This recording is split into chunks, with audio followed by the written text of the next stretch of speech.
वैसे तो मुझे ब्रेकिंग न्यूज से शुरू करना चाहिए क्योंकि अयोध्या में जो भगवान श्री राम का मंदिर बना है वहाँ की सीता रसोई में चूल्हा नहीं जल रहा है। वहाँ पर भी गैस की कमी के कारण से अयोध्या के अंदर श्री राम मंदिर में भोजन प्रसाद बनना बंद हो चुका है। यह परिस्थिति है।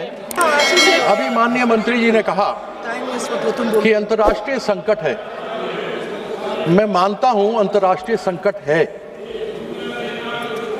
लेकिन अभी 2 दिन पहले माननीय प्रधानमंत्री जी ने एक वक्तव्य दिया था कि कांग्रेस के लोग झूठ बोल रहे हैं, लोगों को बरगला रहे हैं, देश में कोई संकट नहीं है। अब वो बरगला रहे हैं या नहीं बरगला रहे मुझे मालूम नहीं। मैं इतना जानना चाहता हूं कि यदि देश में संकट नहीं है, ऐसा प्रधानमंत्री ने कहा है, तो 65 रुपए प्रति सिलेंडर गैस के दाम क्यों बढ़ाए गए हैं? गरीब आदमी के ऊपर मार क्यों मारी जा रही है?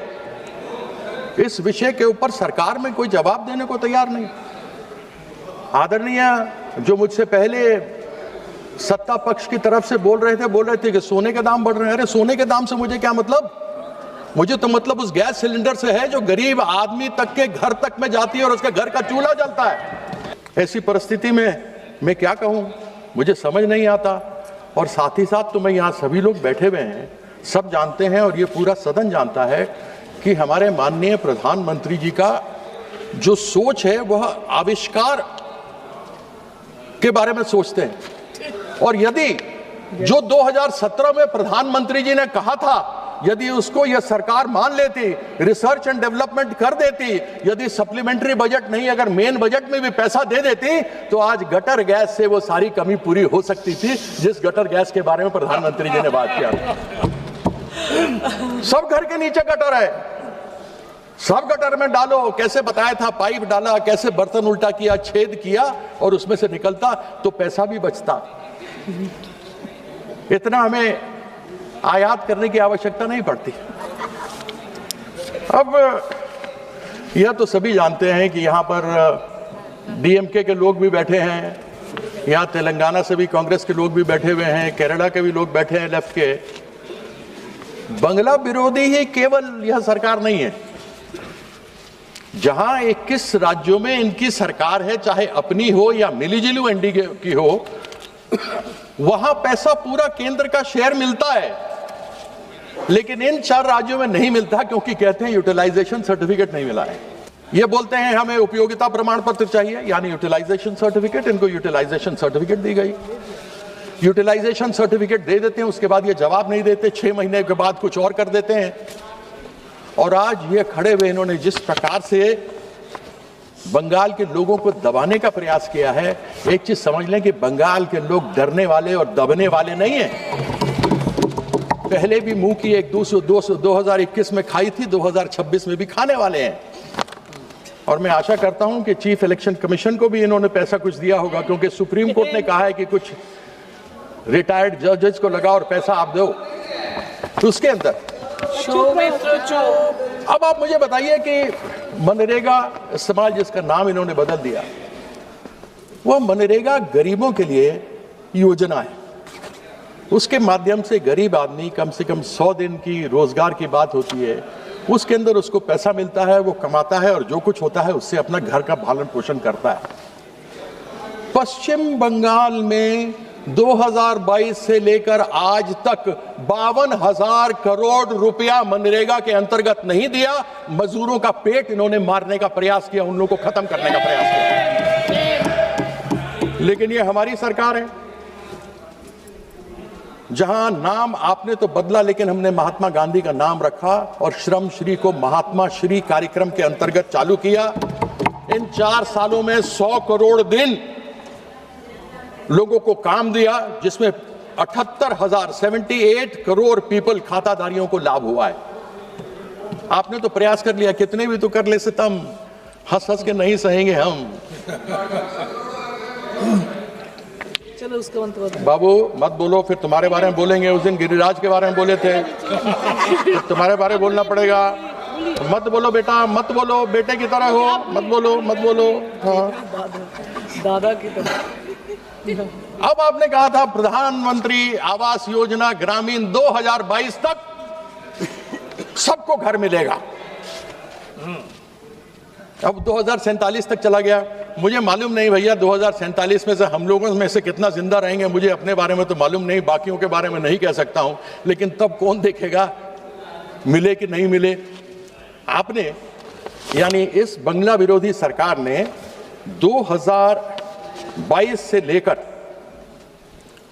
2026 तक, जो अब तक की बात मैं करता हूं, केंद्र सरकार ने 24,000 करोड़ प्रधानमंत्री आवास योजना ग्रामीण के अंतर्गत देना था, नहीं दिया। 32 लाख लोग उससे वंचित हो गए।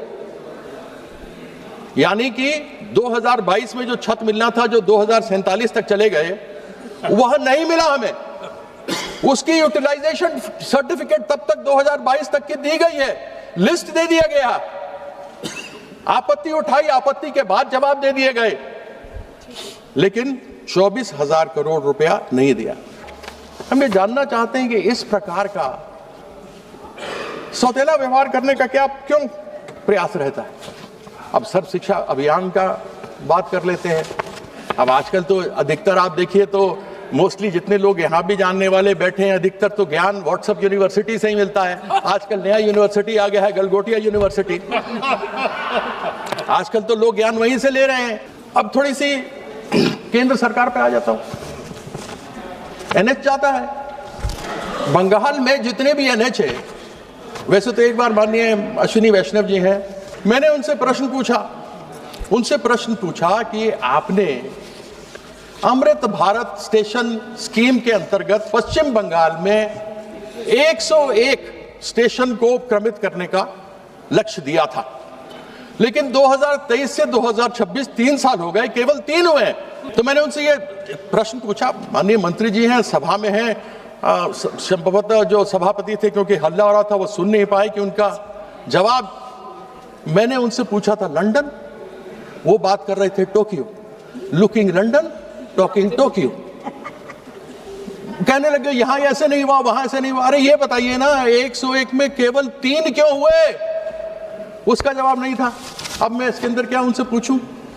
NH-19 मेरे यहां जाता है, अभी 14 तारीख को सुना है कि माननीय प्रधानमंत्री जी मेरे क्षेत्र में उसका उद्घाटन करने वाले हैं। NHAI के चेयरमैन आए थे, पिछले साल बोल के गए थे कि टूटा फूटा नष्ट ध्वस्त पुल वहां पर है और इसके ऊपर कार्य नहीं होना चाहिए। वहां पर कोई अशोका बिल्डकॉन करके कंपनी है, वो चलती है, मर्जी से किए जा रही है। आजकल तो स्पेस टेक्नोलॉजी से काम हो रहा है, ड्रोन से सड़कों को देखा जा रहा है कैसे काम करना है।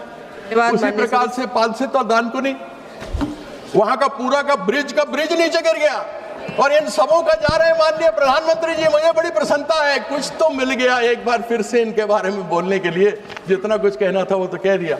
अब केंद्र सरकार अनेकों बार बात करते हैं विकसित भारत, आत्मनिर्भर भारत। अभी जो समस्या हुई है उसके कारण से हमको फर्टिलाइजर की समस्या होने वाली है, API की समस्या होने वाली है, गैस की समस्या हमको होने वाली है। हमारे यहाँ HFCL था, हिंदुस्तान फर्टिलाइजर कॉर्पोरेशन लिमिटेड, जो हल्दिया में था और यहाँ था, वहां पर 1000 एकड़ जमीन पड़ी हुई है। उस 1000 एकड़ जमीन के अंतर्गत यदि आप चाहते तो फर्टिलाइजर प्लांट शुरू कर सकते थे। हिंदुस्तान ऑप्थेल्मोलॉजिकल ग्लास लिमिटेड वहां पर है, वहां पर मेटल्स एंड मिनरल्स कॉर्पोरेशन है, वहां पर इस प्रकार के अनेकों केंद्र सरकार के जो बेकार पड़े हैं। और राज्य सरकार कहती है कि आप कृपया या तो आप उसके ऊपर काम शुरू कीजिए या हमें वापस दीजिए, जैसे कि हम अपनी इंडस्ट्री खड़ी करें।